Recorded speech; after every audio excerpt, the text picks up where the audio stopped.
Al-Ijma Foundation presents YouTube پر ابو زید ضمیر کا بیان ہے کہ مولانا اشرف علی تھانوی صاحب تقلید کو برا سمجھتے تھے۔ اب سوال ہے کہ آپ لوگ خود کے عالم کی بات ٹھکرا کر تقلید کیوں کرتے ہیں؟ آئیے دیکھتے ہیں اس اعتراض کی حقیقت کیا ہے۔ فرقہ اہل حدیث کے ابو زید ضمیر نے تقلید کی نفرت پھیلانے اور مقلدین یعنی نیک اماموں کی تقلید کرنے والوں کو طعنہ دینے کے لیے حضرت مولانا اشرف علی تھانوی صاحب رحمۃ اللہ علیہ کی ایک عبارت یعنی بات پڑھ کر سنائی۔ مجھے بڑی حیرت ہے کہ ابو زید ضمیر نے آخر یہ حرکت کیوں کی۔ ابو زید ضمیر نے تذکرۃ الرشید نامی کتاب سے حضرت تھانوی رحمۃ اللہ علیہ کا ایک خط پڑھ کر سنایا اور یہ دکھانے کی کوشش کی کہ مولانا اشرف علی تھانوی صاحب تقلید کو برا سمجھتے تھے، وہ مقلدین کی بری حالت کو بیان کر رہے ہیں۔ دیکھتے ہیں ابو زید ضمیر کا بیان۔ ایک دوسری کتاب تذکرۃ الرشید میں اشرف علی تھانوی صاحب کا قول مزید اس بات پر روشنی ڈالتا ہے کہ یہ جو حال ہے اللہ کے نبی صلی اللہ علیہ وسلم کی احادیث کے مقابلے میں کسی اور کی بات کو تسلیم کرنا اور احادیث کی تردید و تعویل کرتے رہنا تاکہ اپنے مسلک کے مطابق ہو جائیں یا اپنا مسلک باقی رہے، تو ایسے لوگ دو چار نہیں ہوتے ہیں بلکہ ایسے لوگ اکثر مقلدین ہوتے ہیں، ایسے لوگ اکثریت میں ہوتے ہیں۔ آئیے انہی کا قول اس کتاب سے دیکھتے ہیں۔ یہ ہے تذکرۃ الرشید اور اس میں جلد 1 صفحہ نمبر 131۔ دیکھا آپ نے، ابو زید ضمیر خوش ہو رہے ہیں کہ انہوں نے تقلید کرنے والوں کے خلاف ان کے گھر کے عالم سے ایک عبارت یعنی بات پیش کر دی۔ اب ہم یہ دیکھنا چاہتے ہیں کہ واقعتاً یہ حضرت مولانا اشرف علی صاحب تھانوی رحمۃ اللہ علیہ کی تحقیق اور رائے ہے جس کو بنیاد بنا کر ابو زید ضمیر نے اعتراض کیا، اور کیا واقعتاً حضرت تھانوی رحمۃ اللہ علیہ تقلید کو برا سمجھتے تھے، اور کیا ایسا ہے کہ حضرت تھانوی تقلید کے منکر تھے؟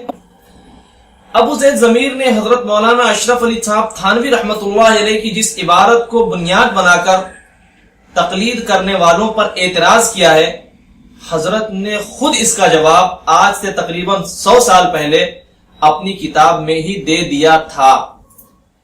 پھر سے ابو زید ضمیر کا یہ اعتراض کرنا، اس کی دو وجوہات ہو سکتی ہیں۔ پہلی وجہ، یا تو اس کی وجہ یہ ہے کہ ابو زید ضمیر اس بات سے بے خبر ہیں کہ حضرت مولانا اشرف علی صاحب تھانوی رحمۃ اللہ علیہ نے اس اعتراض کا جواب دے دیا تھا، تو ابو زید ضمیر کو چاہیے کہ عوام کے سامنے آ کر اپنا اعتراض واپس لیں۔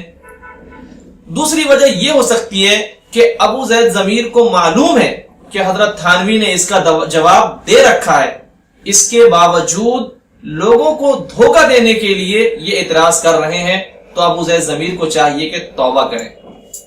خیر، وجہ چاہے جو بھی ہو، اب ہم ابو زید ضمیر کی اس خیانت کو لوگوں کے سامنے واضح کرنے کے لیے اس کا جواب انٹرنیٹ پر بھی حضرت کی کتاب سے دے دیتے ہیں۔ جی ہاں، ابو زید ضمیر صاحب سن لیجئے، وہ حضرت تھانوی رحمۃ اللہ علیہ کی رائے اور ان کا فیصلہ ہرگز نہیں، جیسا کہ خود حضرت تھانوی رحمۃ اللہ علیہ نے اس کو واضح اور کلیئر کیا ہے۔ آئیے دیکھتے ہیں حضرت تھانوی رحمۃ اللہ علیہ کیا لکھتے ہیں۔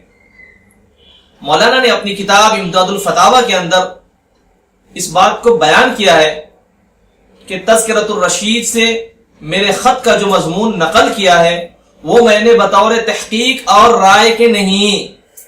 کیا لکھتے ہیں؟ تذکرۃ الرشید سے میرے خط کا جو مضمون نقل کیا ہے وہ میں نے بطور تحقیق اور رائے کے پیش نہیں کی بلکہ بطور اشکال کے پیش کیا۔ تو یہ تو حضرت تھانوی رحمۃ اللہ علیہ ایک سوال کر رہے ہیں، جو اپنے استاد اپنے ٹیچر سے سوال کیا جاتا ہے، وہ سوال اپنے استاد حضرت مولانا رشید احمد گنگوئی صاحب سے کر رہے ہیں۔ یہ ان کی تحقیق نہیں۔ کہاں وہ تقلید کو برا کہہ رہے ہیں، کہاں وہ تقلید کے منکر ہیں، کہاں وہ مقلدین کی بری حالت کو بیان کر رہے ہیں؟ مگر فرقہ اہل حدیث کے ابو زید ضمیر نے حضرت تھانوی رحمۃ اللہ علیہ کی عبارت سے یہ دکھانے کی، یہ بتانے کی کوشش کی کہ مولانا تھانوی صاحب تقلید کو برا سمجھتے تھے، تقلید کو گمراہی سمجھتے تھے۔ تو یہ ابو زید ضمیر کی خیانت ہے، کیونکہ حضرت تھانوی رحمۃ اللہ علیہ تقلید کو ضروری سمجھتے تھے، تقلید کو ہرگز وہ برا نہیں سمجھتے تھے، تقلید کو ضروری سمجھتے تھے، بلکہ تقلید شخصی، جی ہاں تقلید شخصی کے وجوب یعنی واجب اور ضروری ہونے کو مانتے تھے۔ دیکھیے اجتہاد و تقلید کا آخری فیصلہ صفحہ نمبر 55، بلکہ یہاں تک فرماتے ہیں کہ تقلید میں راحت ہے الحمدللہ، اور نفس کی حفاظت بھی، سبحان اللہ۔ دیکھیے اجتہاد و تقلید کا آخری فیصلہ صفحہ نمبر 57۔ ابو زید ضمیر کے دیے ہوئے اس دھوکے کو قرآن پاک کی ایک مثال سے سمجھتے ہیں۔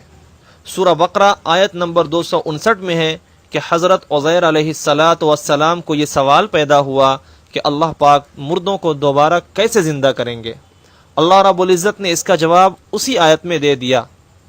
اب اگر کوئی حضرت عزیر علیہ السلام کے سوال کو ان کا فیصلہ بتا کر پیش کرے تو یہ اسی طرح کا دھوکہ ہوگا جس طرح کا دھوکہ ابو زید ضمیر حضرت مولانا اشرف علی تھانوی صاحب رحمۃ اللہ علیہ کی عبارت کو پیش کر کے دینا چاہ رہے ہیں۔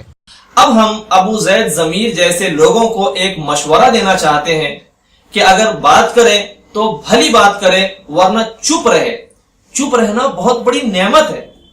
اگر ابو زید ضمیر نے اس حدیث پر عمل کیا ہوتا یا علم نہ ہونے کی وجہ سے اس طرح کا اعتراض نہ کیے ہوتے تو آج ان کے فرقے کو اس طرح کی شرمندگی نہیں اٹھانی پڑتی۔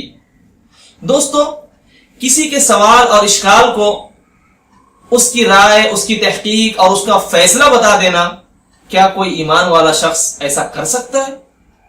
دعا ہے اللہ رب العزت ہماری اور آپ کی اور پوری امت مسلمہ کی اہل حدیث فرقے کے اس طریقے کے شکوک و شبہات اور دھوکے سے حفاظت فرمائے، آمین۔ امید ہے آپ کے سوال کا جواب آ گیا۔